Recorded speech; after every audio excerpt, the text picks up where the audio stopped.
बाहर फेंक दे। ये हमला जनरल बाजवा पे नहीं, ये पाकिस्तानी फौज पे हमला है। तो इमरान खान याद रखो, सफा पलटते हुए देर नहीं लगती। किसी किस्म का प्रोडक्शन ऑर्डर किसी डाकू को अब नहीं मिलेगा। सुनो सिलेक्टेड, तुम कठपुतली हो, शर्म से डूब मरो। अब आपको मैं मुकाबला करके दिखाऊंगा। This war is not fought in the battlefield but in the minds. Leadership at all levels is the target. जो दो बच्चों ने तकरीरें की, आज तक जिंदगी में 1 घंटा हलाल का काम नहीं किया।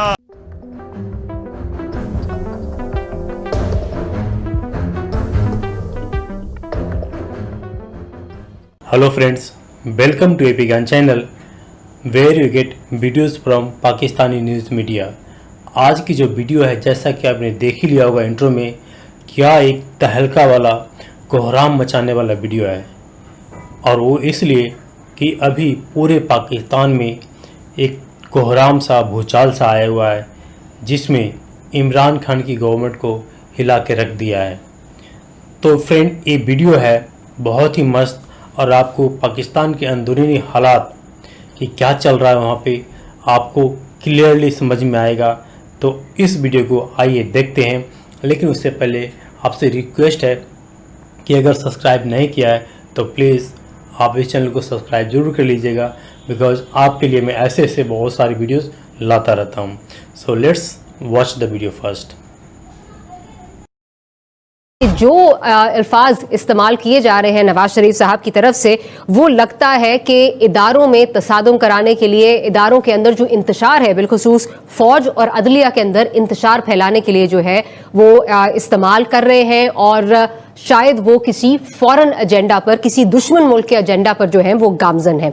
अब सवाल यहाँ पे ये भी उठता है कि कल नवाज शरीफ साहब की जो तकरीर है, जिसमें नाम लेके chief of army staff, DGI उनको नाम लेकर जो है तनकीद का निशाना बनाया गया, तो ये वही कमर जावेद बाजवा साहब हैं जिनका 1 साल पहले आपने एक्सटेंशन पर जो है वो लब्बैक कहा, गवर्नमेंट की आवाज पर आपने भी लब्बैक कहा, और बगैर पढ़े आप तो इसको जो है वो साइन करने के लिए तैयार हो गए थे। तो आखिर अब क्या हो गया? अब क्या 1 साल के अंदर क्या मुख्तलिफ चीजें हो गई बकौल आपके?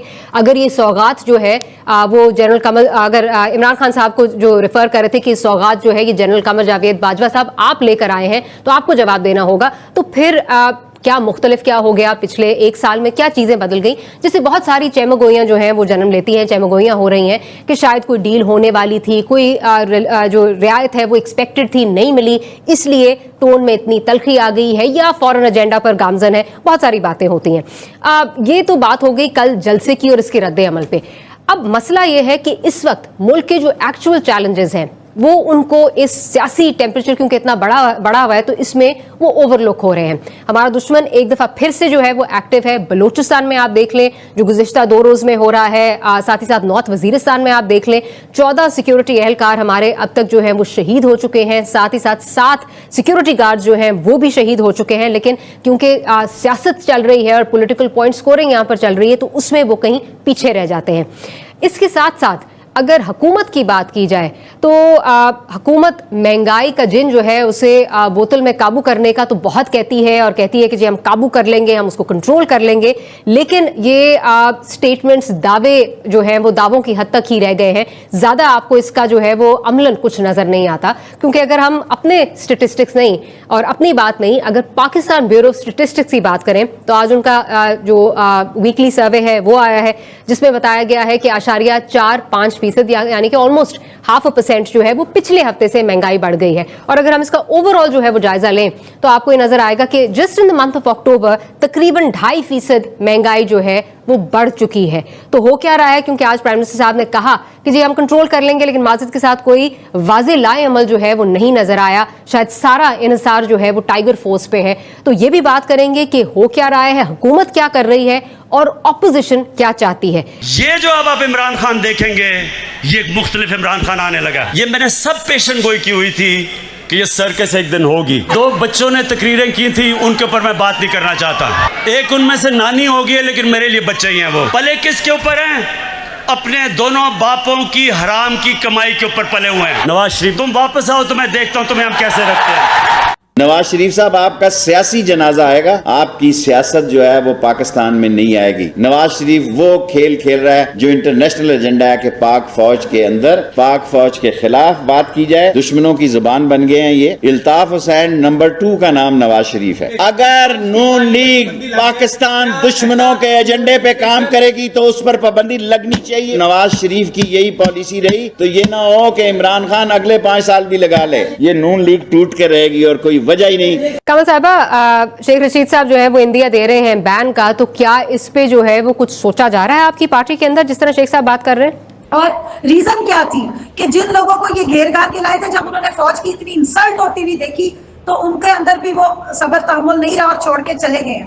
آپ نے اس وقت اس ٹائم پہ پاکستان میں جس وقت انٹرنیشنلی لوگ اسرائیل کو بہت ساری اسٹیٹس ایکسپٹ کر رہی ہیں, آپ اس وقت انڈیا کا چارٹر لے کر سامنے آ گئے ہیں. آپ اس وقت ملک کے عدالتوں کے اوپر, آپ اپنے اسٹیٹ کے اداروں کے اوپر وہ تنقید کرنا چاہ رہے ہیں جس سے کوئی بڑے بڑے شگاف پھیل جائے. سوری مسٹر نواز شریف, یہ نہیں ہوگا اس ملک میں. اور محترمہ مریم صاحبہ, آپ ایک کنوکٹڈ کرمنل خود بھی ہیں اور ایک کنوکٹڈ بھگوڑے کرمنل کی بیٹی ہوتے ہوئے پورے پاکستان کی سیاست کو اور پورے پاکستان کی سالمیت کو اپنے حصے کے لیے, اپنی سروائیول کے لیے ایک سائڈ پہ نہیں لگا سکتے اور نہ یہ ہم اب ہونے دیں گے. یہ سیاست کے نام پہ اور سیاسی ڈیموکریٹک آزادی کے نام پہ ہمیں بھی ٹائم دے دیں. آرٹیکل 6 کیلا صاحبہ ایک منٹ حوصلہ کریں, 1973 کا آئین آرٹیکل 6 بتاتا ہے. میں ماریہ صاحبہ سے بات کر رہی ہوں, میں ماریہ صاحبہ سے کہہ رہی ہوں اگر ایسے تقریریں کرانی ہے تو میں اسٹیج پہ چلی جاتی ہوں. فالو کرنا ہے. میں صرف اتنا کہہ رہی ہوں کہ اس پی ڈی ایم کا آگے کوئی فیوچر نہیں ہے, اور اگر یہ پاکستان میں انتشار بنانے کے لیے تحریک چلا رہے ہیں, کیونکہ ایک تحریک تو ان کی کرپشن بچاؤ تحریک ہے, سارے چور اکٹھے ہو گئے جو پہلے پرائم منسٹر نے آج سے 10-11 سال پہلے پریڈکشن کی تھی. لیکن اگر یہ ریاست کے اداروں کو ٹارگٹ کریں گے جو نون لیگ کے چیمپئن محترم نواز شریف کا ہمیشہ سے ایک خاصا رہا ہے, تو ان کو مزید گنجائش نہیں ملے گی. پھر جو شیخ رشید صاحب کہہ رہے ہیں, ابھی تک میرے نالج میں ایسی بات ہے نہیں, لیکن وہ ہو بھی سکتی ہے, کیونکہ ہم کسی کو اجازت نہیں دے سکتے کہ اسٹیٹ کو آپ آن اسٹیک کریں اپنی ذات بچانے. رائٹ, آپ کا پوائنٹ آ گیا. جی شہلا صاحب, آپ رسپونڈ کرنا چاہ رہی ہیں, پھر میں جنرل صاحب کی طرف جاؤں گی. جی شہلا صاحبہ. اچھا, میں چاہوں گی کہ اگر کوئی آج کا میرا ٹویٹر اکاؤنٹ دیکھے تو ایک ٹویٹ ہوا ہے. میں بے خبر والی نہیں ہوں خاتون, لیکن مسئلہ یہ ہے کہ مجھے آج کام ہے. حکومت کے لوگوں کی طرح میں فالتو نہیں ہوں کہ 50 ترجمان رات سے رو رہے ہیں کہ جلسہ ناکام ہو گیا اور 50 اس سے پہلے سے رو رہے تھے کہ کیا ہو رہا ہے. تو میرا کہنے کا مطلب یہ ہے کہ ہمارے ہاں کل جلسہ ہے, ہمیں کام ہے. جہاں تک اداروں کی بات ہے تو ہم سے زیادہ کون اداروں کی عزت کرنا جانتا ہے. شہید ذوالفقار علی بھٹو جانتے تھے کہ ان کے ساتھ غلط ہو رہا ہے. سب کو معلوم ہے کہ کس طرح ججز بھاگ رہے تھے, سب کو معلوم ہے عدالتیں کیا کر رہی تھی, سب کو معلوم ہے کہ یہ کیوں ہوا تھا, کس نے کرایا تھا. لیکن وہ مائی لاٹ کہتے ہوئے پھانسی پہ چڑھ گئے, اور آج تک کلنک کا ایک داغ ہے ہماری عدلیہ پہ کہ اس نے اپنا کام نہیں کیا تھا صحیح. اس کے بعد یوسف رضا گیلانی والے معاملے میں دیکھیں, آزاد عدلیہ تھی, لیکن اگر آج یہ اپنے فواد چودھری سے پوچھیں گے تو وہ کہیں گے کہ غلط فیصلہ تھا, لیکن ہم نے احترام کیا. ہم نے احترام کیا. 11.5 سال آصف علی زرداری جیل میں رہے. اگر اس وقت کی حکومت نے مقدمے بنائے تھے تو دوسرے ادارے کیا کر رہے تھے, کس وجہ سے رکھا. آج کہا جاتا ہے کہ وہ غلط تھا. آج بھی حملہ جنرل باجوہ پہ نہیں, یہ پاکستانی فوج پہ حملہ ہے. تو عمران خان یاد رکھو, صفا پلٹتے ہوئے دیر نہیں لگتی. کسی قسم کا پروڈکشن آرڈر کسی ڈاکو کو اب نہیں ملے گا. سنو سلیکٹڈ, تم کا پتلی ہو شرم سے ڈوب مرو. اب آپ کو میں مقابلہ کر کے دکھاؤں گا. This war is not fought in the battlefield, but in the minds. Leadership at all levels is the target. آرام سے جانا ہے یا لوگ تمہیں اٹھا کے باہر پھینک دیں.